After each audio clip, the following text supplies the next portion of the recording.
Hello everyone, I'm Briffy1322 and welcome to the 9th round of the Multi-Class Endurance Championship Season 4 held on the Los Santos Grand Prix circuit. As we see the start for each race, you can see that we're in the Racecars Sport class for this round, with the GT1 drivers in the Elegy Retro Custom, GT2 drivers in the Specter Custom, and GT3 drivers in the Sprunk Buffalo.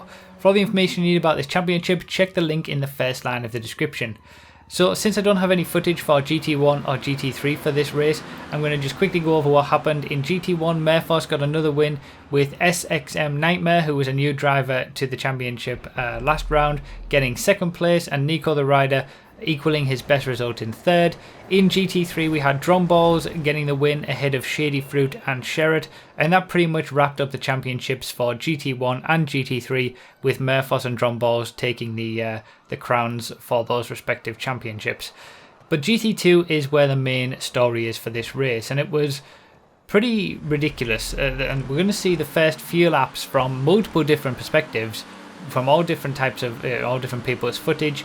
And it was just basically a train of cars throughout the entire first few laps, and it was really close. So Mike BWFC started on pole position and he managed to keep that, and at this point, you know, in terms of the championship, as long as he got a good result here, he would basically put one hand on the trophy for the MCEC for GT2. So he was one with him starting on pole position. He was obviously in a very good position to do that. I was starting right at the back, almost last place, and at the end of this race we had all of the GT2 drivers in terms of their best laps separated by about 0.8 of a second. So the best lap was only 0.8 of a second quicker than the worst lap, or the worst best lap, and I actually had that worst best lap. So coming into this race, I wasn't feeling very confident. I wasn't happy with the car, the track. LSGP has always been somewhat of a bit of a bogey circuit for me in the MCEC, and obviously starting at the back, my game plan was to kind of just try to stay out of trouble and see where I ended up. But as I keep talking about when it comes to the championship here, because you drop your two worst results, I'd already had two results of 5th place. So unless I finished higher than 5th, 4th or higher, I wasn't going to be improving my points for the championship. If I finished 5th or lower, it would actually make no difference to my total championship points. So, you know, it was kind of like obviously, like I said in round 7, for example, when I had that disconnection, that really did hurt me from a championship perspective, because that turned a 2nd place into 5th place, and that became one of my bottom rounds, one of my 2 worst rounds. So I was kind of under pressure at this point to at least finish in the top 4, and I would at least, the difference between the difference in the points for finishing 5th or 4th is basically 2 extra points, and that is all I would gain. So even if I finished in 4th place here, I would only gain 2 points over and above what I actually had my entire championship points total. So that's what I was talking about when I said I had sort of less to lose in that respect in terms of my my worst results, whereas Mike was coming into this round with a 2-point score. He finished sort of second last in the first round of the championship, so he only had 2 points from that race, and say he was to finish in 5th place, he would get an extra 4 points from that. If he finished in the lead, he would get 13 points from that. So that's how the dropped scores work. So at this point, it wasn't looking too great for me from a championship perspective, but we still had some races to do, and as you've seen already, the start of this race has been incredibly hectic. We had Amarogco get a good start, get up into 2nd place ahead of JB Carfreak, and he's now chasing down Mike, who's in the lead. Then we've got JB Carfreak, who's being followed by AD, who's back in the championship, taking the place full time of Dr. Pepper's in the Children of the Mountain team. Obviously, he was last seen in round 6 when he got the win there.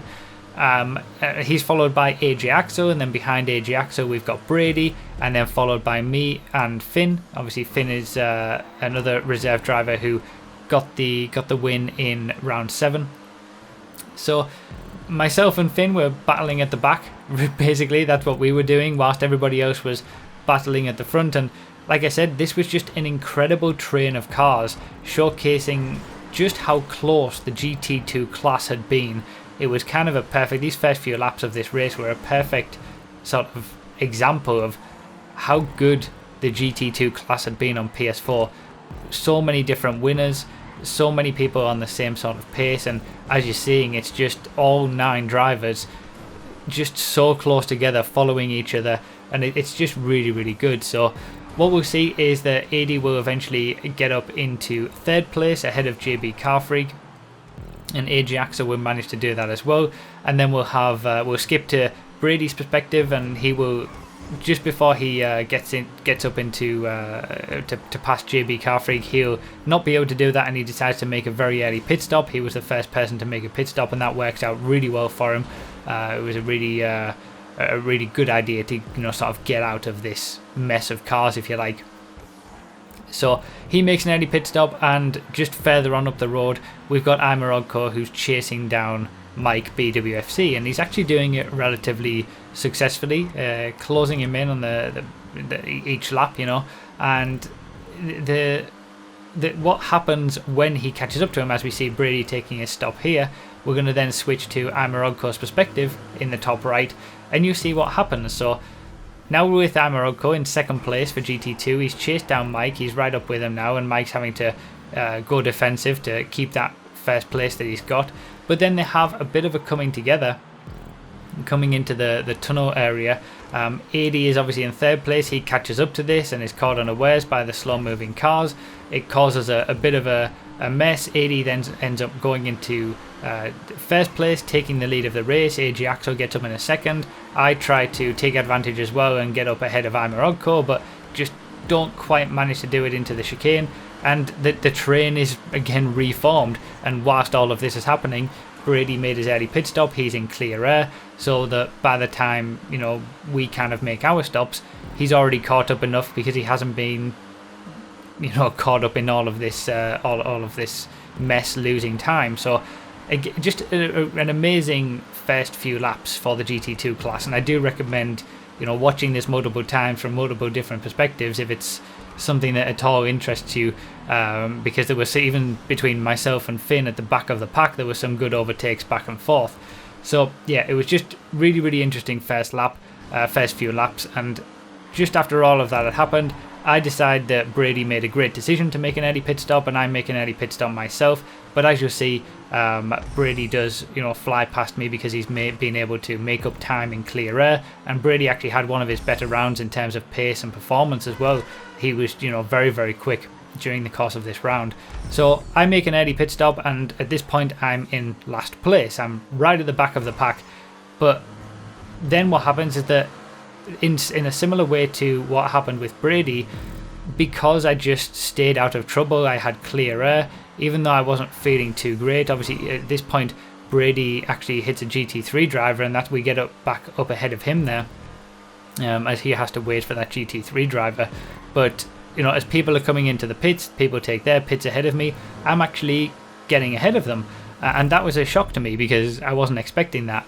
But obviously when you're out of that pack, you're able to just drive at a pace much quicker than you can when you're fighting against people, and that's what happened. So I'm just making up positions every single time somebody else comes into the pits, and then as we come onto this lap, 2 pretty crazy things happen at almost the same time. We see JB Carfreak make a mistake there, so I get up now into 3rd place, and then later on during the lap we see Ajaxo make a mistake as well, and that puts me up into 2nd place, which was very, very unexpected for me. And at this point, with Mike BWFC behind me, obviously AD got into the lead and he flies away and is able to win the race, but then it's a battle behind, and with me being in 2nd place and Mike being behind me, I'm actually gaining points. I'm getting something from this race at this point, but the pressure was very much on. So Brady is right behind me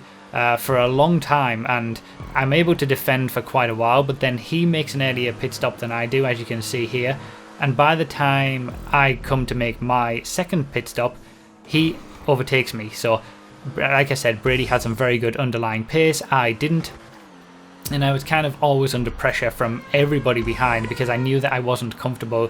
I knew that I wasn't as quick as pretty much everybody in the race. Like I said, I had the worst best lap. But by just keeping it clean, I was able to, be in second place. And even when I came out from my second pit stop, I was still in third place, and that was still a good position for me. So Brady's off into second place. He ends up having a bit of a nightmare for the rest of the race, having some crashes and things like that. So maybe I could have got second place back. But I also have a bit of a nightmare, and into the last third of the race I just completely capitulate, and it's basically like the curse of LSGP. In the previous season I was on for a win on the PS4 side in GT2 on LSGP at the same track, and I just completely capitulated again there. And it seems to be the same sort of thing in the final stages of these races on this track in particular. I just lose it completely. Now obviously I've got all the pressure behind me because Mike isn't too far behind and everybody else really, and I know that I need to get a position ideally better than Mike, but at least in the top 4. But I have issues getting past this GT3 driver, not once but twice.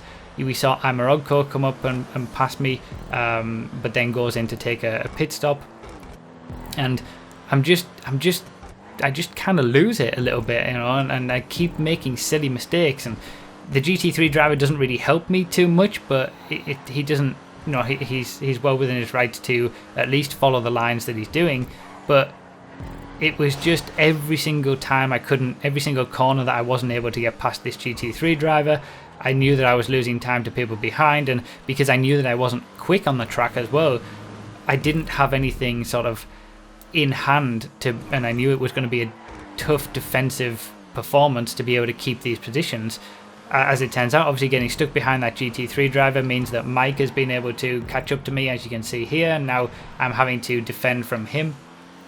But it's just kind of a matter of time when you're just not feeling comfortable or not quick that people are going to overtake you, and he gets the job done there. I do follow him for a bit. Like I said, the differences in performance from the top to the bottom of the GT2 field, including myself, isn't all that much. It's just that over the course of an hour and a half long race, it really does, show up. You've got nowhere to hide really in an endurance race format like this. And if you are a little bit off the pace, you can get lucky in the first few laps or have a bit of good strategy, but then people will catch you up. There's plenty of time to be caught up or catch other people up. So, I did manage to stick with Mike for a little bit, but then it gets basically even worse. I'm in 4th place at the moment, and I know that's still good for me in terms of points, but as I'm pushing to keep that 4th place, I end up hitting that barrier. That means I have Amarodko right behind me again. He was ahead of me, but then he had to make a pit stop, so I was comfortable ahead of him. But then these mistakes that I keep making, he's now right behind me again.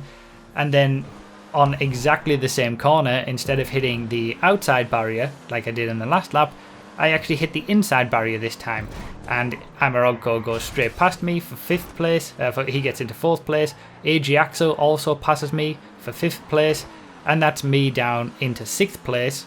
And at this point, I knew that, that was it. I wasn't going to gain anything from this round. Like I said, even if I'd finished in 5th place, I wasn't going to be improving my total championship score because I already had 2 5th placed finishes that were my 2 worst rounds. So I needed to finish higher than 5th. I needed to finish in the top 4 to even improve my championship score, and being down here, that wasn't going to happen. And it was just a few mistakes, losing concentration, and then one thing led to another, and then I probably make the worst pit stop in all of history. I was expecting that there was another slowdown zone here, and I totally mess up everything whilst I'm trying to get the Molotov out to be able to repair myself, and it was just a total mess, this final pit stop. And this just sort of, it was the final stages of what had been a total capitulation in the last third of this race after having a relatively decent race. And like I said, Brady made a bit of a capitulation in his race as well, so although he was on for a very good 2nd place, he ends up dropping down the order, and Mike BWFC ends up finishing in 2nd. So Mike has always been there to pick up the pieces throughout the course of this championship. to pick up the pieces of other people making mistakes, as well as, putting in the performances on the tracks that suit him. And by doing that, he puts one hand on the trophy for the GT2 class this season. So it was a very, very bad round. It wasn't a round that I was expecting much from, but even so, it was a really, really bad sort of capitulation at that point. And in the end, Mike is in prime position for the championship on GT2, but it isn't over just yet. There are still some permutations where myself or Imarogko can still win that GT2 championship, but I'll talk about that obviously in the next round. In terms of the other championships, both GT1 and GT3 and the Teams Championship on PS4, as well as pretty much all the other championships apart from the Teams Championship on Xbox, they're all done and dusted at this point. So we'll see obviously the tables and things and the actual results, but for, the championships on most platforms and most classes were pretty much done and dusted at this point already. Obviously, we're watching the Xbox One race now. This was won on GT2 by Trumpet Master. In GT1, it was won by King Blaze. Again, no surprises there. With Danielson getting his best result of the season in second place and Smooth JD in third. Like I said, Trumpet Master won in GT2, which pretty much solidified his championship victory in GT2 as well. Major Copyright got his best result of the season, equaling his best result of the season, to come back after an early mistake to finish in second place, with RJ Slow in third place. That was quite important because Major Copyright is in the Globe Oil team, who lost a GT1 driver of Xbox Pro, and they've been gradually getting caught up by RJ Slow's Beta Pharmaceuticals team, who also have King Blaze as part of their ranks. And the Teams Championship on Xbox goes right down to the wire. So again, we'll talk more about that in round 10, but it is very, very close. In GT3, we have Faruja get his first win of the season after getting 2 second places from his introduction to the championship in round 7. He gets his first win of the season, with Bar 27 getting his best result since his win in round 2 with a second place, and Smacks 666 taking home third place. Maddie H, our championship leader, only finishes in fourth place for this one, but the way that the results have gone, again, pretty much solidifies his championship victory for GT3. So, like I said, the championships are kind of all already decided, even after 9 out of 10 rounds, because we have this dropped scores system, and you can drop 2 of your worst scores. Some people already have good enough scores to have won the championship, even with 2 rounds dropped or 1 round dropped or whatever it is, so they could theoretically not turn up to the final round and still win the championship, because that would just go as one of their dropped scores.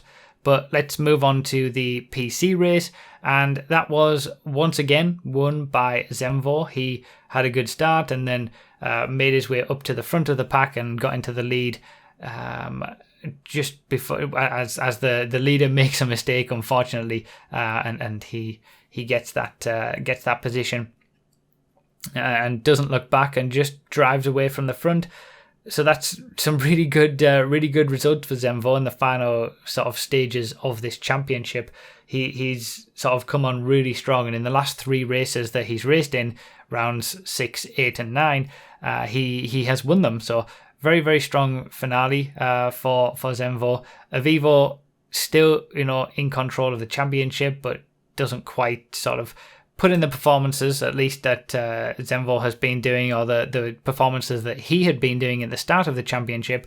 But that start that he had, winning pretty much all the races that he participated in, really, really did help him from a championship perspective. Eskers got another second place for the GT1 class on PC for this round, with Doom Penguin in third place. For GT2, Cloud McShort got his 3rd win of the season, following up on his win in round 8, and that again just underlined his championship for GT2 on PC. In second place, we had Berserker 3 getting his by far and away best result of the season. He had a very, very good round after his best result previously was a 5th place. He comes up and gets a 2nd place out of nowhere, so very well done to him. And then in third place was Ordan, with Mountain Jed in 4th. For the GT3 class, we had Deviator get his first win of the season. Kuntash got his second place. He's been on the podium a few times, Kuntash, but doesn't quite manage to get that win. But yeah, Deviator takes the win from Kuntash, and Trumpet Master ends up in third place for this one for PC. So yeah, it's interesting that the championships, pretty much most of them have been decided before the final round, apart from the GT2 class, which has, quite a exciting finale to it, which I'll talk about more in round 10. And then obviously the the teams championship for Xbox One, which is closer than I can ever remember anything ever being in the MCEC, at least for teams championships anyway. So I've still got that to look forward to, but we're almost done with season 4 of the championship now. Thank you guys so much for watching. I really do appreciate it, and I'll see you next time.